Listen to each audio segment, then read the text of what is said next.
Telefonumda kalan sesin, sanki dünen danışmışıq kimi. Okunmamış mesajlar içinde seni aktarıram her gece gizlice.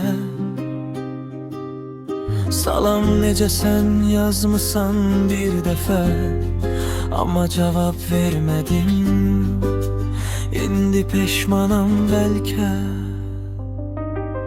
Xatirələr girişməyib hələ də, sanki zaman senin üçün dayanır. Statusun elvida deyir səssizcə, amma mən hələ də səni axtarıram. O axşam yazdırın son görüş arayıb, əslində vidalaşaq deməkmiş. Sesli mesajlarını dinləyirəm yenə, sanki buradasan, sanki mənimləsən. Ama bilirik bu sadəcə xəyaldır. Sən çoxdan getmisən, mən isə buradayam. Hər mesaj bir xatirədir indi, silə bilmirəm, çünki sən varsan içində. Geceler uzanır, mesajlar kısalır, sözleri bitir ama həsrət qalır. Yazacağım deyirdin, yazmadın bir daha. Mən isə hər gecə səni gözlədim.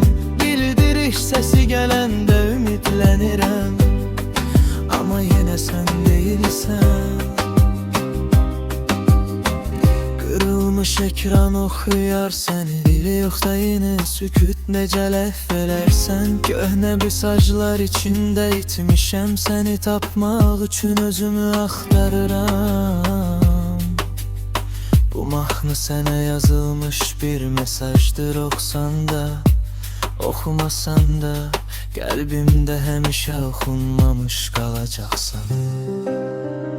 İndi yazsam oxuyarsan mı, yoxsa yenə sükutla cavab verərsən? Köhnə mesajlar içində itmişəm, səni tapmaq üçün özümü axtarıram. Bu mahnı sənə yazılmış bir mesajdır, oxusan da, oxumasan da, qəlbimdə həmişə oxunmamış qalacaqsan. İndi yazsam oxuyarsan mı, yoxsa yenə sükutla cavab verərsən? Köhnə mesajlar içində itmişəm, səni tapmaq üçün özümü axtarıram.